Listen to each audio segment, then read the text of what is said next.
உலகமெங்கிலும் உள்ள spiritual tax நேயர்கள் அனைவருக்கும் வணக்கம். இன்னைக்கு நம்மளோட சுபாஷ் பாலகிருஷ்ணன் அவர் தான் இணைஞ்சிருக்காரு. சார் வணக்கம் சார். வணக்கம். எப்படி சார் இருக்கீங்க? நல்லா இருக்கு. நீங்க எப்படி இருக்கீங்க? நல்லா இருக்கேன் சார்.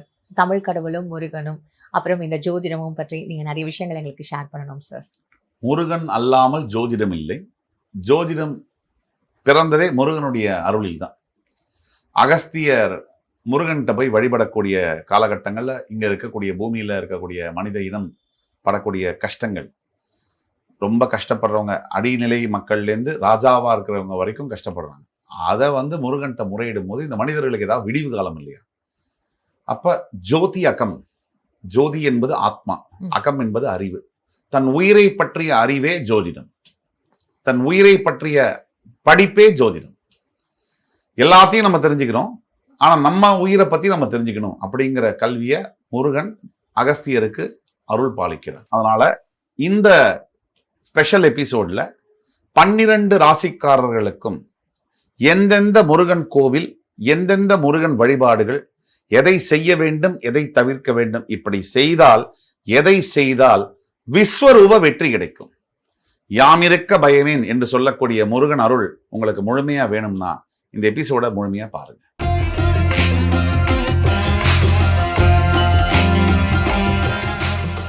மிதுனராசினியர்கள் நிறைய சேலஞ்சஸ் ஃபேஸ் பண்ணிட்டு இருப்பாங்க. ஸோ இவங்களுக்கு முருகர் வழிபாடு கொடுக்கும் தீர்வு என்ன? கண்டிப்பா மிதுன ராசி தற்சமயம் நிறைய சேலஞ்சஸ் ஃபேஸ் பண்ணிட்டு தான் இருக்காங்க.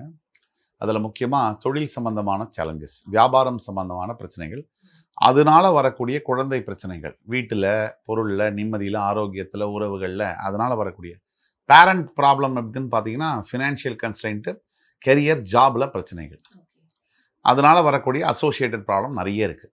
அதனால் முருகன் வழிபாடுன்னு இவங்களுக்கு எடுத்துக்கிட்டிங்கன்னா முக்கியமாக இவங்களுக்கு திருத்தணி கோவில், திருத்தணிகை அப்படின்னு சொல்கிறோம். இந்த திருத்தணி கோவில் என்ன ஸ்பெஷாலிட்டி, சிக்னிஃபிகன்ஸ் அப்படின்னு பார்த்தோம்னா, சூரபத்மனை வதம் செய்துவிட்டு அங்கிருந்து நேர முருகன் திருத்தணிகைக்கு வந்து தன்னுடைய கோபத்தை தனித்து கொண்டார். அதுதான் திருத்தணிகைன்னு சொல்கிறோம். தவிர வள்ளியை மனமுடிந்த இடமாகவும் பார்க்கப்படுகிறது. அதனால சுபம், அதாவது ஒரு வெற்றிக்கு பிறகு வாகை சூடுகின்ற திருமணத்தை செய்யக்கூடிய ஒரு இடமாக அந்த இடம் பார்க்கப்படுகிறது. மற்றொரு விஷயம் என்னன்னா, ஜாதி மாறி கல்யாணம் செய்கிறார். வள்ளி என்கின்ற குறவ பெண்ணை கல்யாணம் செய்து கொள்கிறார். இது மக்களுக்கு அவர் சொல்லக்கூடிய செய்தி. இந்த கலப்பு திருமணம்ங்கிறது அவரே ஆதரிச்சார். ஒரு சில கம்யூனிட்டியில இந்த கலப்பு திருமணம்லாம் தப்புன்னு சொன்னாங்க. ஆனா அவங்க வணங்கக்கூடிய கடவுளே கலப்பு திருமணம் தான் பண்ணியிருக்காரு. அவரே அந்த மெசேஜை கொடுத்துட்டார். திருமணம் என்பது இரு மனங்கள் இணைய வேண்டுமே தவிர இரு இனங்கள் இணைய வேண்டிய அவசியம் இல்லை, அல்லது இரு மொழி, இந்த கொள்கைகள் எல்லாம் தேவையில்லைங்கிறத சொல்லிட்டார். மிதுனத்துக்கு இந்த திருத்தணி கோவில் என்ன செய்யும் அப்படின்னு பார்த்தோம்னா, இந்த கோவிலுக்கு போயிட்டு வரும்போது நிறைய மிதுன ராசி அன்பர்களுக்கு காதல், திருமணம் போன்ற பிரச்சனைகள் இருக்கக்கூடியவர்களுக்கு திருமணம் நடக்கும். இந்த கோபம் சம்பந்தப்பட்ட பிரச்சனை இருக்கக்கூடிய மிதுன ராசி அன்பர்கள் நிதானமா இருப்பாங்க. பொதுவாக மிதுனம் நிதானமான ராசி தான். ஆனால் கோபம் வந்துட்டா கொந்தளிக்கக்கூடிய ராசி, கண்ட்ரோல் பண்ண முடியாது. அந்த கோபத்தை தனிச்சு வாழ்க்கையில் எதுவும் பிரச்சனை வராமல் இருக்கணும் அப்படிங்கிறதுக்காக பண்ணக்கூடாது. இதில் ஏன் இப்போ சொல்கிறோம் அப்படின்னா, இந்த வேலை செய்யக்கூடிய இடத்துல பொதுவாக மிதுன ராசிக்கு பின்னாடிலேருந்து போக் பண்ணுறது மேனேஜர்ஸ், அதாவது சும்மா இருக்கிறவனே மிதுன ராசியில் இருக்கிறவங்கள ஆஃபீஸில் பின்னாடிலேருந்து நோண்டி விடுவாங்க, நின்றுவாங்க, ப்ரொவோக் பண்ணிகிட்டே இருப்பாங்க. இது என்ன ஆகும்னா, மிதுனத்துக்கு ரொம்ப நிதானமாக இருப்பாங்க. 10-15 தடவைக்கு மேலே ஒரு வெடிப்பு மாதிரி வரும், வெடிகுண்டு மாதிரி. அது என்ன ஆகும்னா வாழ்க்கையவே காலி பண்ணிடும். ஓகே, ஸோ ரொம்ப நிதானமாக ஹேண்டில் பண்ணணும். ஏன்னா எல்லாருமே இந்த பக்கத்துக்கும் இந்த பக்கத்துக்கும் வாழ்க்கையில் ஒரு ஹேர்லைன் டிஃப்ரென்ஸ் தான், அது அந்த கோபம் தான். அதை தணிக்கக்கூடிய ஒரு இடமாக பார்க்கப்படுது. சொல்லிட்டீங்க, திருத்தணிக்கு என்னால் போக முடியல, அப்போ நான் வீட்டிலேருந்தே என்ன மாதிரியான ஒரு வழிபாடுகள் பண்ணணும்? கண்டிப்பா திருத்தணி போக முடியல அப்படிங்கிறவங்க அந்த திருத்தணிகை படம், முருகனுடைய படத்தை வச்சு வீட்டிலேயே வருடம் ஒரு முறை வள்ளி திருமணம் செய்யலாம். வீட்டிலேயே செய்யலாம். வள்ளி திருமணம்ன்றது எப்படி சார்? ஒரு சின்ன குழந்தைகள், அல்லது வள்ளி திருமணம் என்பது விக்கிரகம் வச்சு பண்ணுவாங்க. இப்ப சூரசம்ஹாரம் எப்படி பண்றாங்க, அது வீட்டில் பண்றது இல்லை. அது மாதிரி வள்ளி திருமணம் வீட்டில் பண்ணலாம். 2 விக்கிரகங்களை வச்சு ஒரு பூஜை பண்ணி 2 பேரும் கல்யாணம் பண்ற மாதிரி அலங்காரம் எல்லாம் பண்ணி வைக்கலாம். அதே மாதிரி சிறு வயதில் இருக்கக்கூடிய பெண் குழந்தைகளுக்கு கல்வியை தானமாக கொடுக்கலாம். இதெல்லாம் மிகப்பெரிய ஒரு உதவி. கல்வியை வந்து நீங்க கொடுக்குறீங்க அப்படின்னா பல பேருடைய வாழ்க்கை ஒரு ஒலிக்குல 1000 ஒலி பிறக்கும். ஓகே. அதோட ஒரு பெரிய பிளெஸிங்ஸ் கூட எதுவுமே இல்ல. சார், இப்போ இந்த மிதுனத்துக்கு விஸ்வரூப வெற்றி தரும் அப்படின்ற மாதிரி ஏதாவது ஒரு வழிபாடு ஸ்பெசிஃபிக்கா இருக்குமா சார்? கண்டிப்பா. இப்போ மிதுனம் வந்து வீட்டுல சில விஷயங்களை கடைபிடிக்கணும். முருக வழிபாடுல முதல்ல வீட்டுல முருகன் வந்து ஸ்வரூபமா, அதாவது முருகன் விக்கிரகம் இல்லைன்னா கூட வேலாக வழிபடலாம். மிதுனம் வேலாக வழிபட வேலுக்கு வந்து நீங்க வேல் வழிபாடுன்னு இப்ப இருக்கு. ஆமா, வேல் வச்சுனே வழிபாடு அந்த வழிபாடு செய்ய செப்புல இல்ல வசதி இருந்தா வெள்ளியில நீங்க முருகனை வந்து வேல் வழிபாடு செய்யலாம். செய்ய உங்களுக்கு வாழ்க்கையில என்ன வீட்டுல நடக்கும் அப்படின்னா, இந்த நெகட்டிவ் வைப்ரேஷன்னு சொல்லுவோம். அதாவது வீட்டுக்குள்ள போனாலே ஒரு தன்னறியாத ஒரு சோகம் இதெல்லாம் இல்லாம இருக்கும். அது ஒரு பாசிட்டிவ் வைப். எது முடியாத காரியங்கள் ரொம்ப வருஷமா அந்த முடியாத காரியங்கள்லாம் முடிஞ்சிடும். Fine sir. அப்போ இவங்களுக்கு வந்து என்ன மாதிரியான மந்திரங்கள் சொல்லணும் சார்? கண்டிப்பா முருகன் இருக்கக்கூடிய இந்த வீடுகள்ல முருக பஜனை அப்படின்னு சொல்றோம். இப்ப நிறைய முருகன் தமிழ் பாடல்கள்லாம் இருக்கு. அது வந்து அத்தி திருவத்தி சரவணம் அந்த ஒரு செய்யுளை படிக்கலாம். அதில் வந்து பல முருகன் பக்தி பாடல்களை நினைத்து வழிபடுவது, மருதமலை மாமணியை, இந்த மாதிரி திரைப்படத்திலேயே நிறைய பாடல்கள் வருது. இந்த முருகன் சம்பந்தப்பட்ட இசை தொடர்பான பாடல்கள், இந்த பாடல்களுக்கு முருகனுக்கு பிடித்த அந்த பாடல்களை எடுத்து பாடும் பொழுதும் இந்த பாடல்களை வீட்டில் எப்போ பாரு அதை ஒலிக்க செய்யணும். அதை பண்ணும்போது அசாத்தியமான ஒரு நிம்மதியும் வெற்றியும் மிதுன ராசி என்பவர்களுக்கு கிடைக்கும். என்னுடைய சுய அனுபவத்தில் நான் ஒரு சாஃப்ட்வேர் இன்ஜினியர். நான் வந்து ஐடி துறையில பெரிய பதவிகள்ல இருந்தேன் வெளிநாடுகள்ல. என்னுடைய துறையில நான் பெரிய ஆளா வந்ததெல்லாம் ஒரு பக்கம் இருக்கட்டும். இன்றைக்கு வந்து ஜோதிடத்துல இருக்கும், மீடியால இருக்கும், ஒரு பப்ளிக்ல இருக்கும். நான் வந்து சொல்ல போனா இதுவரைக்கும் மீடியால சொல்லாத ஒரு விஷயம், நான் ஒரு புற்றுநோயாளி, கேன்சர் சர்வைவர். நான் வந்து கிட்டத்தட்ட என்னுடைய 22ஆம் வயதுல 23ஆம் வயதுல புற்றுநோயால் பாதிக்கப்பட்ட ஒருத்தர். அதாவது 10 லட்சம் பேர்ல 1 in a million தான் கேன்சர் சர்வைவ் பண்ணுவாங்கன்னு சொல்றாங்க. அதுல நான் பிழைத்ததற்கு என்னால 100% சொல்ல முடியும், முருகனுடைய அருள் தான் காரணம். இது வேற எந்த ஒரு இதுவும் இல்லை. தவிர நான் என்னுடைய படிப்பை முடிச்சுட்டு, என்னுடைய மாஸ்டர்ஸ் படிப்பை முடிச்சுட்டு நான் வேலைக்கு சேர்ந்தது வங்கியில. ஒரு பெரிய வங்கியில தான் வேலை பார்த்துட்டு இருந்தேன் முதல்ல இளம் வயதுல. அந்த வங்கியில இன்றைக்கு ஒரு பெரிய பிரச்சனை.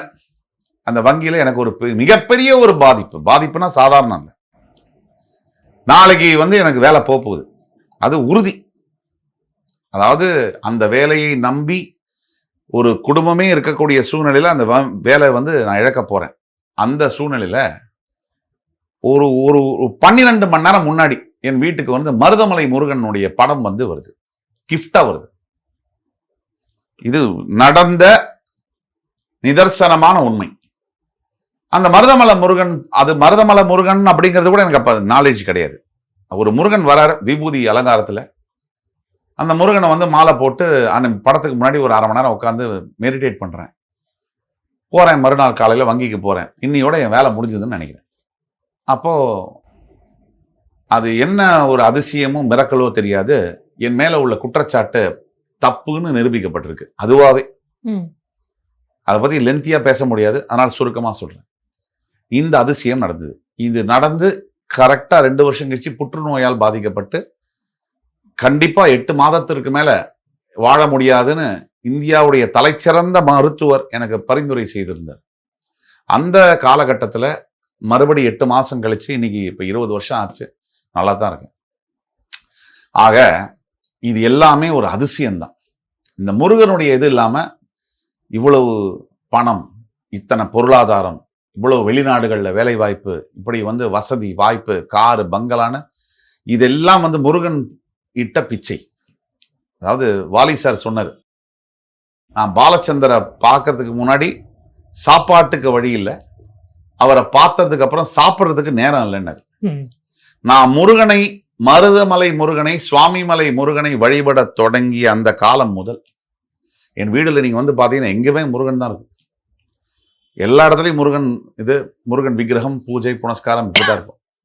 நான் போறதெல்லாம் முருகன் கோயில் தான். என் சேனல் பேரு வேல், சுவாமி வேல், ஆஸ்ட்ரோவேல் முருகா, இது அத்தனையும் என்னுடைய சேனல் தான். எல்லாமே முருகன் தான். என் வாழ்க்கையும் முருகன் தான். நான் பிழைச்சு வந்ததுலேருந்து முடிவு பண்ணேன், இனி இந்த வாழ்க்கையை வந்து முருகனுடைய பெயரை சொல்லி வாழணும், அவருடைய நாமத்தை சொல்லி வாழணும். இது அட்லீஸ்ட் ஐ ஓ ஹிம் அப்படிங்கிற ஒரு ஐடியால வந்தது. பல தடங்கல்கள், பல சவால்கள், சொல்வதற்கே முடியாத அளவிற்கான பல வாழ்க்கை சவால்களை தாண்டி வந்தது அந்த முருகனுடைய அருளால தான். வாழ்க்கையில பார்க்கக்கூடாத ஒரு விஷயம், அதாவது அந்த ஏஜ்ல பார்க்கக்கூடாத ஒரு விஷயங்களை நீங்க பார்த்தது மட்டும் இல்லாம அனுபவிச்சிருக்கீங்க உங்களோட வாழ்க்கையில. இதை விட ஒரு பெரிய லிவிங் எக்ஸாம்பிள் வந்து இந்த விஷயத்த எலாபரேட்டா பேச முடியாது அப்படின்றத என்னோட வந்து ஒரு கருத்தை தான் சார் நான் சொல்றேன். ஏன்னா அதாவது வேலை போகக்கூடாது, அந்த ஏஜ்ல வேலை போயிருக்கு, பார்க்கக்கூடாத ஒரு நோய் அனுபவிச்சிருக்கீங்க. ஆனா அதிலையும் தாண்டி அந்த சவால்களை தாண்டி இன்னைக்கு நீங்க உட்காந்து இன்னைக்கு வந்து ஒரு லிவிங் எக்ஸாம்பிளா எல்லாருக்கும் அதை சொல்ல போறீங்க அப்படின்னாலே அதை கேட்கறதுக்கு எங்களுக்கு ரொம்ப இதுவா இருக்கு. இதுல முக்கியமான விஷயம், பார்த்து கொடுக்க ஏதோ நான் மிகைப்படுத்தி சொல்றதை நினைச்சுப்பாங்க. நான் வந்து மாஸ்டர்ஸ் படிச்சு ஒரு பெரிய இன்ஸ்டிடியூட்ல மாஸ்டர்ஸ் படிச்சு உலகத்துல இருக்கக்கூடிய மேக்சிமம் பெரிய கண்ட்ரீஸ்ல ஒர்க் பண்ணியிருக்கேன். இது அந்த மாதிரி எந்த ஒரு எக்ஸாஜரேஷனும் நான் மிகைப்படுத்தியே சொல்லலை. நான் லாஜிக்கலா பேசக்கூடிய ஒரு ஆள், சயின்டிபிக்கா பேசக்கூடிய ஒரு ஆள். என்னுடைய ப்ரோக்ராம்லயும் சரி, எந்த இன்டர்வியூஸ்லயும் சரி, இப்ப நான் சொன்னது அத்தனையும் உண்மை.